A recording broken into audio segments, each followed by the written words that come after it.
Hello students. तो आज हम अपनी पहली क्लास स्टार्ट करने वाले हैं। तो जैसा कि मैंने बोला था, हम फोर्थ यूनिट पढ़ेंगे पहले। ठीक है। तो इस आपके जो सिलेबस है इसमें fourth, fifth and six unit organic chemistry में आती है। केमिस्ट्री की 3 ब्रांचेस होती हैं, फिजिकल, इनऑर्गेनिक एंड ऑर्गेनिक। तो ये आपकी तीनों यूनिट आती हैं ऑर्गेनिक केमिस्ट्री में, और ये बहुत इम्पोर्टेंट है। अगर आपने बीएससी सेमेस्टर फर्स्ट में इनको ठीक से नहीं पढ़ा, आगे आपको बहुत प्रॉब्लम आने वाली है बीएससी में। ठीक है। तो आपके फोर्थ चैप्टर में पहला टॉपिक क्या है? हाइब्रिडाइजेशन। अच्छा, आपने अगर सिलेबस ठीक से देखा हो, पूरा पढ़ा हो, तो आपके सेकंड चैप्टर में भी ये टॉपिक है, कॉन्सेप्ट ऑफ हाइब्रिडाइजेशन। तो ये दो दो बार क्यों डाल दिया आपके सिलेबस में? और ये चैप्टर, सेकंड चैप्टर आता है आपका इनऑर्गेनिक केमिस्ट्री में। तो इसका रीज़न क्या है कि क्यों आपका जो टॉपिक है हाइब्रिडाइजेशन 2 चैप्टर्स में अलग अलग डाल दिया है? इसका कुछ मीनिंग है या ऐसे ही आपका सिलेबस कम करने के लिए एक टॉपिक 2 जगह दे दिया है? तो ऐसा कुछ नहीं है। जब आप ये पढ़ोगे, पूरा हाइब्रिडाइजेशन ख़त्म कर लोगे, तब आपकी समझ में आएगा कि ये 2 जगह क्यों लिखा हुआ है और इसका क्या मीनिंग है। ठीक है। तो अपना ये यूनिट स्टार्ट करते हैं।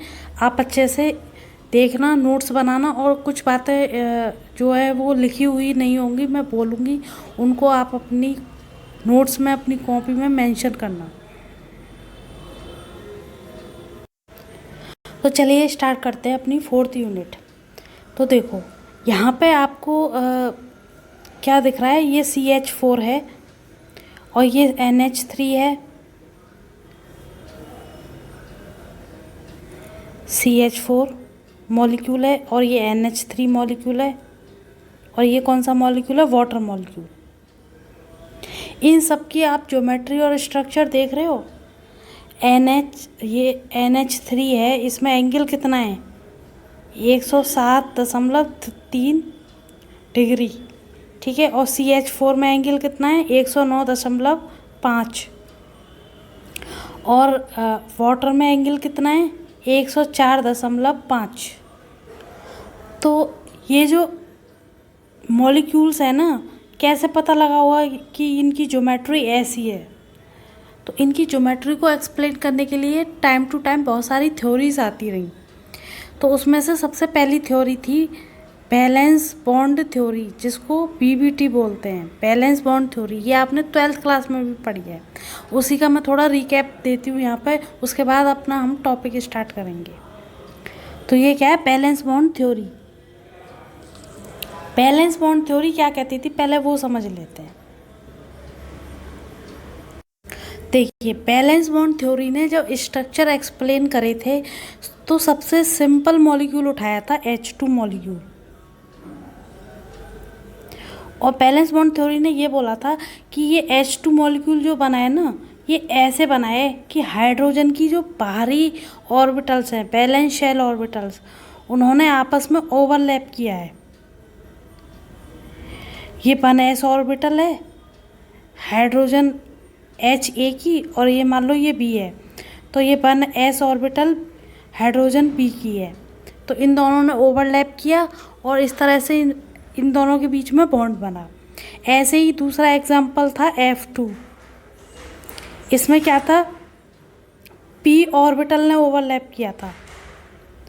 आप बैकग्राउंड नॉइज़ को ज़रा इग्नोर करना, वो मेरे कंट्रोल में नहीं है। तो देखो, ये P ऑर्बिटल के ओवरलैप से F2 मॉलिक्यूल बना है। तो यहाँ पर देखो ज़रा, ये जो ऑर्बिटल ओवरलैप कर रही हैं, ये प्योर S है, प्योर S ऑर्बिटल है। और ये क्या है? Pure P orbital. ठीक है। लेकिन इसमें क्या हुआ, जब CH4 मॉलिक्यूल को स्टडी करा गया, तो कार्बन का वो क्या होता है? कॉन्फ़िगरेशन।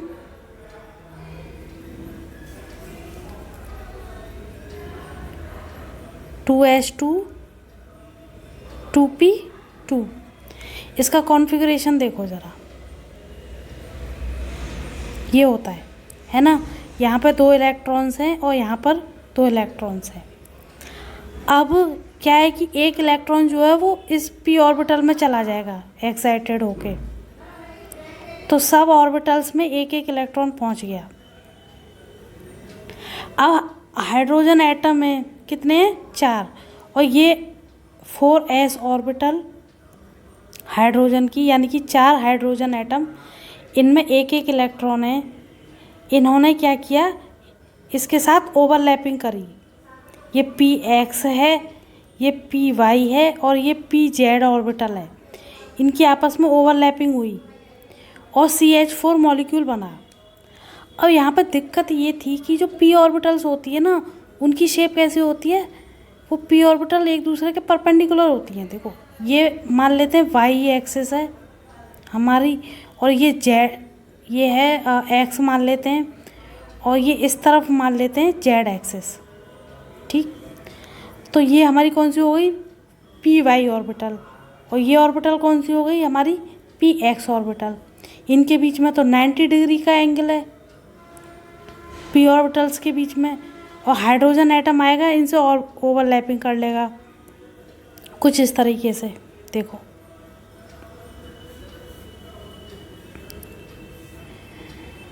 और ये py ऑर्बिटल है, ये px ऑर्बिटल है, और हाइड्रोजन एटम आया, इसने ओवरलैपिंग करी इस तरीके से, तो इनके बीच का एंगल कितना हुआ, 90 डिग्री, क्योंकि p ऑर्बिटल्स के बीच में एंगल कितना है, 90 डिग्री।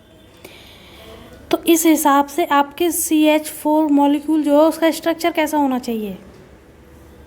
ये कार्बन है, यहाँ पे कार्बन की एक p ऑर्बिटल आई, हाइड्रोजन का एक s ऑर्बिटल आया, दूसरी इसके परपेंडिकुलर है, और इनके बीच का एंगल कितना है, 90 डिग्री। लेकिन जब एक्सपेरिमेंटली देखा गया CH4 का स्ट्रक्चर, तो वो कुछ इस तरह का था। यहाँ पे देखो एंगल कितना है, 109.5, और उस होना कितना चाहिए था, 90 डिग्री। तो ये ऐसा कैसे हुआ, और ये कुछ ऐसे स्ट्रक्चर निकल के आए थे इनके। तो ये कौन सी ऑर्बिटल्स हैं, अगर अब यहाँ पे देखो 109.5 एंगल है, तो ये ऑर्बिटल, इसका मतलब p ऑर्बिटल्स तो नहीं है, ये कोई और ही ऑर्बिटल्स हैं जो बॉन्ड बना रही हैं। तो इनकी ज्योमेट्री को एक्सप्लेन करने के लिए ही एक नई थ्योरी आई, एक नया कॉन्सेप्ट आया, जिसको बोलते हैं हाइब्रिडाइजेशन। ठीक है ना, हाइब्रिडाइजेशन। और ये किसने दिया था, लाइनस पॉलिंग ने दिया था, और इनको नोबेल प्राइज़ भी मिला था। जनरली क्या होता है, नोबेल प्राइज़ शेयरिंग में मिलता है, 3 लोगों को, 2 लोगों को शेयरिंग में, लेकिन इनको 2 नोबेल प्राइज़ मिले थे और अनशेयर्ड नोबेल प्राइज़ मिले थे। इनका नाम याद रखना, आ सकता है कि ये हाइब्रिडाइजेशन थ्योरी किसने दी। ठीक, चलो अब आगे बढ़ते हैं। ये थ्योरी थी क्या, वो जानना हमारे लिए बहुत ज़रूरी है।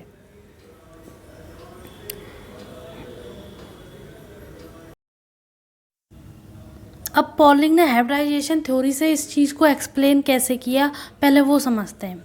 ठीक है ना, तो जैसा कि मैंने आपको बताया था कि कार्बन की इलेक्ट्रॉनिक कॉन्फ़िगरेशन क्या होती है, ये, और इस तरह से ये इलेक्ट्रॉन डिस्ट्रीब्यूट होते हैं। राइट, अब यहाँ पे एक इलेक्ट्रॉन उठ के इधर चला जाएगा। देखो आगे देखो, ये एक इलेक्ट्रॉन 2s से कहाँ पे चला जाएगा, 2pz में, जो कि वैकेंट है। राइट, ये ऐसे क्यों दिखाएंगे ऑर्बिटल, इसकी एनर्जी कम होती है एस ऑर्बिटल की, p ऑर्बिटल की एनर्जी ज़्यादा होती है, इसीलिए इसको ऊपर दिखाया गया है। तो यहाँ पे देखो इक्वली डिस्ट्रीब्यूट हो गए। अब बैलेंस बॉन्ड थ्योरी के अकॉर्डिंग तो यही ऑर्बिटल्स जो हैं वो पार्टिसिपेट करेंगी बॉन्ड बनाने में। यहीं पे हाइड्रोजन एटम आ जाएगा और वो अपनी एस ऑर्बिटल के साथ यहाँ पे ओवरलैपिंग कर लेगा और बॉन्ड बन जाएगा, यही ऑर्बिटल जाएंगी। ये ऑर्बिटल कैसी हैं, प्योर ऑर्बिटल्स हैं, pure p orbitals, pure s orbital. Right, लेकिन पॉलिंग ने क्या बोला था, ऐसा नहीं होगा, ये ऑर्बिटल, प्योर ऑर्बिटल पार्टिसिपेट नहीं करेंगी बॉन्ड बनाने में। ये क्या करेंगी, ये पहले आपस में मिक्स हो जाएंगी।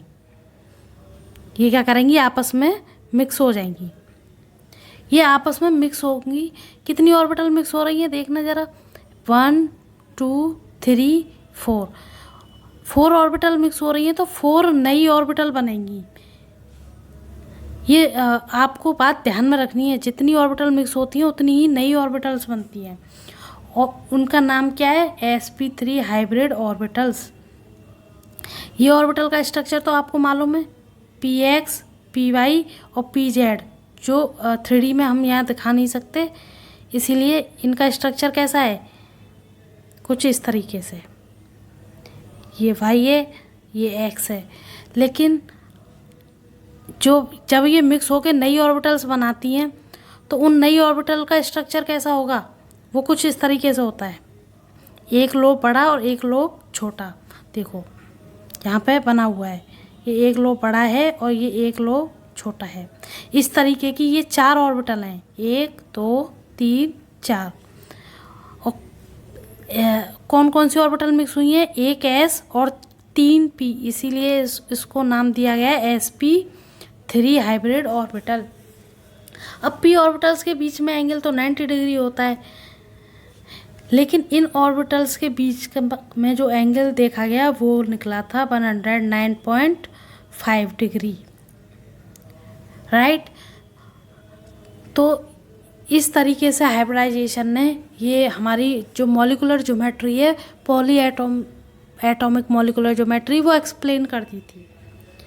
लेकिन अब यहाँ पे ना इतना सीधा प्रोसेस तो है नहीं हाइब्रिडाइजेशन। यहाँ पे ये ऑर्बिटल मिक्स हो गई, 1s क्यों नहीं हुई, 1s ऑर्बिटल भी तो है कार्बन के पास, वो क्यों नहीं मिक्स हुई। तो यहाँ पे ना मिक्सिंग के कुछ रूल्स हैं, ये नहीं है कि कोई भी ऑर्बिटल आके मिक्स हो जाएगी और हाइब्रिडाइजेशन हो जाएगा। तो हम सबसे पहले रूल्स पढ़ते हैं और इनसे क्वेश्चन आते हैं। कभी कभी हाइब्रिडाइजेशन से ऐसे क्वेश्चन आते हैं, 4 स्टेटमेंट दे दी जाएगी, विच वन इज़ ट्रू या विच वन इज़ फॉल्स। आपको उसके लिए हाइब्रिडाइजेशन की एक एक बात याद होनी चाहिए, क्योंकि ये थ्योरेटिकल पेपर नहीं है। थ्योरेटिकल होता तो ये सब बातें लिखवाई जाती, MCQ पेपर है तो आप हर एक पॉइंट को माइंड में रखना, और कोई पॉइंट ऐसा है जो इस PDF में नहीं है वो आप उसको लिख लेना, हर लाइन से क्वेश्चन बन सकता है। अब देखो कौन कौन सी ऑर्बिटल हाइब्रिडाइजेशन करेंगी, कौन सी नहीं करेंगी, वो देखते हैं, रूल्स देखते हैं। देखो पहला है कि orbitals of similar energy take part in hybridization. देखो जो भी ऑर्बिटल मिक्स हो रही है ना, ये कौन सी है, 2p और ये है 2s, इनकी एनर्जी लगभग सेम होनी चाहिए। जैसे ये 2 का मतलब क्या है, n=2, ये मान लो न्यूक्लियस है, इसके चारों ओर शेल हैं, ये n=1 हो गई। दूसरी शेल है, ये n=2 हो गई। तो आप ऐसा मत कर देना ये n=3 है कि n=1 की ऑर्बिटल को आप मिक्स करा दो n=3 से, बहुत ज़्यादा एनर्जी डिफरेंस हो जाएगा वो। तो एनर्जी लगभग सेम होनी चाहिए। सिमिलर का मतलब है एग्जैक्ट सेम ना हो चलेगा, थोड़ा बहुत डिफरेंस चलता है। जैसे 2s, जैसे मैं बताती हूँ, एक सेकेंड, 3s 3d आपस में ओवरलैप कर सकती हैं, 3p आपस में ओवरलैप कर सकती हैं, राइट। लेकिन आप 2s और 3d को नहीं करा सकते, क्योंकि इनके बीच में एनर्जी डिफरेंस बहुत ज़्यादा है। तो आपको या तो ऑप्शन बना के दे दिए जाएंगे कि इनमें से कौन सी हाइब्रिडाइजेशन कर सकती हैं, या ऐसे लिखा हुआ आ जाएगा, तो आपको ध्यान में रखना है। दूसरा क्या है, number of hybrid orbital formed is always equal to number of atomic orbitals which have taken part in hybridization. इसका सिमिलर मतलब है जितनी ऑर्बिटल मिक्स होंगी उतनी नहीं बनेंगी, सिंपली ये बताया गया है इसमें, राइट। आप हाइब्रिडाइजेशन कैसा है उससे भी पता लगा सकते हैं। देखो ये क्या लिखा हुआ है, sp3 हाइब्रिडाइजेशन, तो इसमें एक s है और 3 p है, यानी कि 4 ऑर्बिटल मिक्स हुई हैं। इससे भी नंबर पता लगा सकते हैं। 4 ऑर्बिटल मिक्स हुई हैं तो 4 ही नहीं बनी होंगी, ये 100% रिजल्ट है। मतलब इसमें कोई वो नहीं है कि अलग नंबर नहीं आएंगे, ध्यान रखना। इसमें कभी कभी ना कंपटीशन में आ जाते हैं क्वेश्चन। ये ऐसे करके आता है कि number of mixing orbitals is equal to number of hybrid orbital. तो उसमें कभी कभी ये इक्वल की जगह क्रॉस लगा हुआ आता है, तो ये तो गलत हो जाएगा, इक्वल ही होती हैं। तो ऑप्शंस को ध्यान से देखना। अब तीसरा पॉइंट क्या है, generally all hybrid orbitals are similar but are not necessary identical in shape. Generally same होती हैं चारों ऑर्बिटल, जो चारों ऑर्बिटल हैं वो शेप में जनरली सेम होती हैं, बट ऑलवेज ऐसा नहीं होता, शेप में आइडेंटिकल नहीं होती।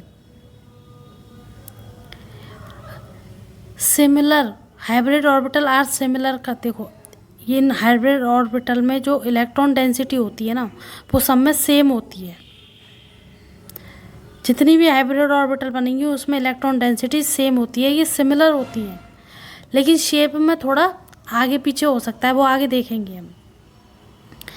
अब बात है ये hybrid orbital form only sigma bond. इस पॉइंट को तो याद ही रख लो, एक ये वाला पॉइंट और दूसरा ये वाला पॉइंट, याद तो सारे ही रखने हैं पर ये इम्पोर्टेंट है, आ चुके हैं पेपर में, कंपटीशन में आ चुके हैं, ठीक है। तो ये सेकंड पॉइंट और फोर्थ पॉइंट तो याद ही रख लो। अब बात ये है कि हाइब्रिड ऑर्बिटल जो है ना वो सिग्मा बॉन्ड ही क्यों बनाती है। देखो ये कार्बन कार्बन बॉन्ड है, सिंगल बॉन्ड, ठीक, कैसे जैसे भी बना हो वो बाद में देखेंगे। अब ये कार्बन कार्बन डबल बॉन्ड है, तो अक्सर थोड़ा बहुत याद नहीं है किसी को तो यहाँ पे समझ लो, सिग्मा बॉन्ड बनने के बाद कार्बन के पास ऐसे पी ऑर्बिटल होती हैं, मैं अलग से बना के दिखाती हूँ।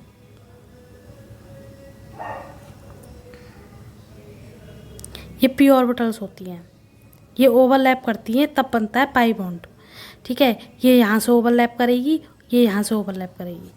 देखो जब भी सिग्मा बॉन्ड हो ना, सिग्मा बॉन्ड कैसे बनता है, इस तरीके से, अगर पी और एस में बनेगा तो इस तरीके से बनेगा, पी पी ऑर्बिटल्स में बनेगा सिग्मा बॉन्ड तो ऐसे बनेगा। और यहाँ पे एक चीज़ देखो, ये याद रखना बहुत काम आएगी आपके, पी ऑर्बिटल और एस ऑर्बिटल कहाँ से जॉइंट है, सिर्फ एक जगह से जॉइन है, और यहाँ पर भी। तो ओवरलैपिंग जोन कितना है यहाँ पे 1, यहाँ पे भी ओवरलैपिंग जोन कितना है 1, यानी कि ये कुछ इस तरीके से है, ये हमारा बन गया सिग्मा बॉन्ड।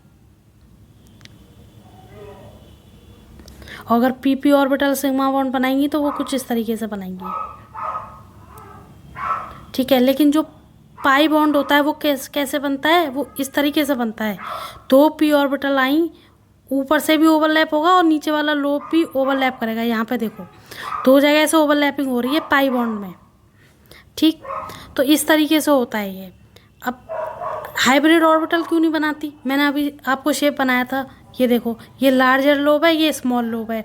पाई बॉन्ड बनाना है हाइब्रिड ऑर्बिटल को तो कैसे बनाएगी, दूसरी ऑर्बिटल ऐसे लेके आओ, यहाँ पे तो वो दोनों ओवरलैप कर लेंगी, लेकिन क्योंकि नीचे वाले लोग एक दूसरे के पास नहीं आ पाएंगे ओवरलैपिंग करने के लिए, तो दो जगह से ओवरलैपिंग होगी नहीं, तो पाई बॉन्ड नहीं बनेगा इसमें कभी भी, हाइब्रिड ऑर्बिटल कभी भी पाई बॉन्ड नहीं बनाती, ठीक है। तो अगर आपसे कोई ये पूछ ले कि ये कार्बन कार्बन ट्रिपल बॉन्ड है तो इसमें हाइब्रिडाइजेशन बताना ज़रा, तो आप इसका एक बॉन्ड उठाओगे, ये कहोगे कि ये तो सिग्मा बॉन्ड है और ये sp हाइब्रिडाइजेशन से बना होगा, बाकी की दो ऑर्बिटल वो तो प्योर ऑर्बिटल होंगी, क्योंकि हाइब्रिड ऑर्बिटल पाई बॉन्ड बनाती ही नहीं है, तो ये भी p ऑर्बिटल से बना होगा बॉन्ड, ये भी बॉन्ड p ऑर्बिटल से बना होगा, लेकिन ये पाई बॉन्ड हाइब्रिडाइजेशन से नहीं बनते, ठीक है। ये पॉइंट भी ध्यान रखना है आपको। चलिए अब आगे बढ़ते हैं।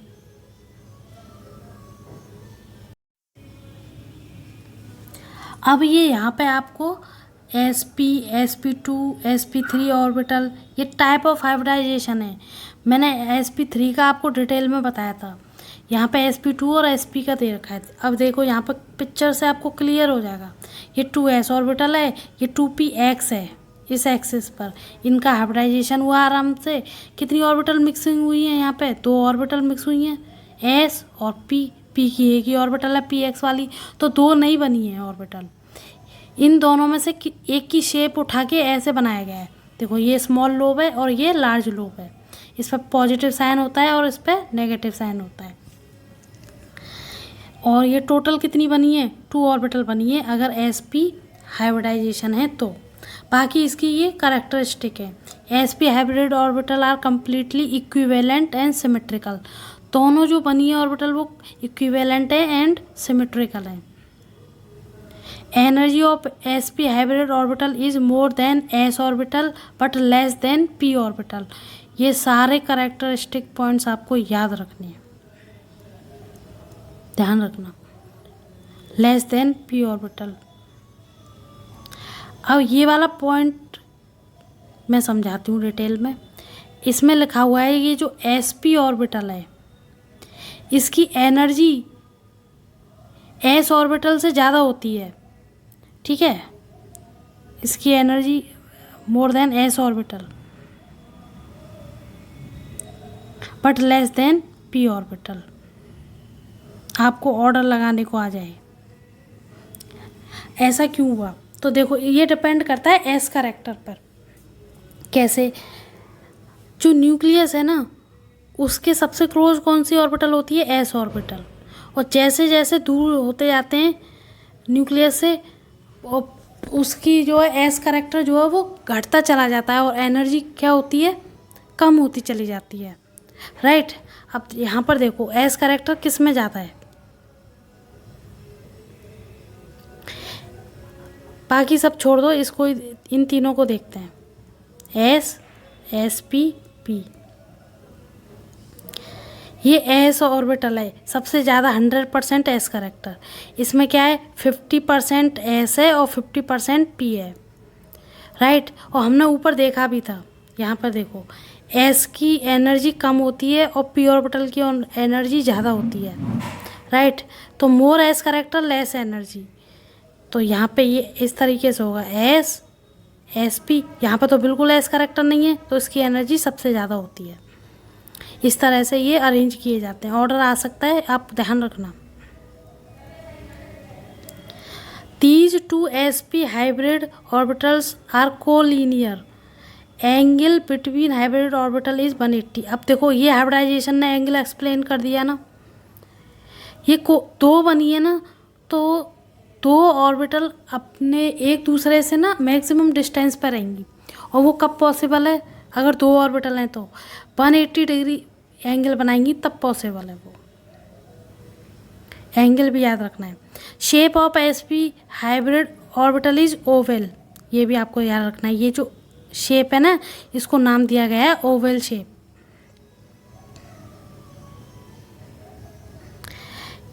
It's relative power of overlapping is 1.93 with respect to S orbital. यानी कि हाइब्रिड ऑर्बिटल्स की ओवरलैपिंग पावर भी ज़्यादा होती है। इस बात को भी आप ध्यान रखो, ठीक है। ये डायरेक्शनल नेचर की होती हैं। इस वजह से जैसे जैसे आपका हाइब्रिडाइजेशन ख़त्म होता चला जाएगा वैसे वैसे आपको हर एक पॉइंट समझ में आता जाएगा। अभी ये पॉइंट मैं बोलती जा रही हूँ, इनको माइंड में बैठाते जाओ, क्वेश्चन बन जाए, क्वेश्चन होते रहेंगे, ठीक है ना। ये ओवरलैपिंग पावर याद करने की ज़रूरत नहीं है, वैसे तो आ जाती है, यूनिवर्सिटी का कोई भरोसा नहीं है, याद कर लेना। लेकिन कंपटीशन में इतनी डीप नहीं पूछा जाता कि पावर बताओ। बस ध्यान रखना है कि हाइब्रिड ऑर्बिटल्स की जो पावर होती है ओवरलैपिंग की वो प्योर ऑर्बिटल्स से हमेशा ज़्यादा रहती है, ठीक। इसके बाद in sp hybrid orbital one lobe is bigger other is smaller. ये तो मैं पहले ही बता चुकी हूँ। Bigger lobe very large with respect to p orbitals and higher degree of overlapping. मैंने पहले बताया था ओवरलैपिंग पावर इसकी प्योर ऑर्बिटल से हमेशा ज़्यादा होती है। बस यही इस बातें यहाँ पे लिखी हुई हैं और ये आपको यहाँ पे हाइब्रिडाइजेशन करके बताया हुआ है। एस पी हाइब्रिडाइजेशन कैसे होगा? एक एस ऑर्बिटल यहाँ से उठाई, पी कोई सी भी उठा सकते हो, वैसे तो आप पी वाई भी उठा सकते हो, पी जेड भी उठा सकते हो, लेकिन हम कोई ना कोई एक ऑर्बिटल तो उठा के एग्जांपल देंगे। तो हमने पी एक्स ऑर्बिटल उठा ली, ये हमने ऑर्बिटल उठाई तो ये हमारी मिक्स होके दो नहीं बनी, बाकी ये तो मिक्स ही नहीं हुई हैं, तो ये जैसी हैं वैसी ही रह गई।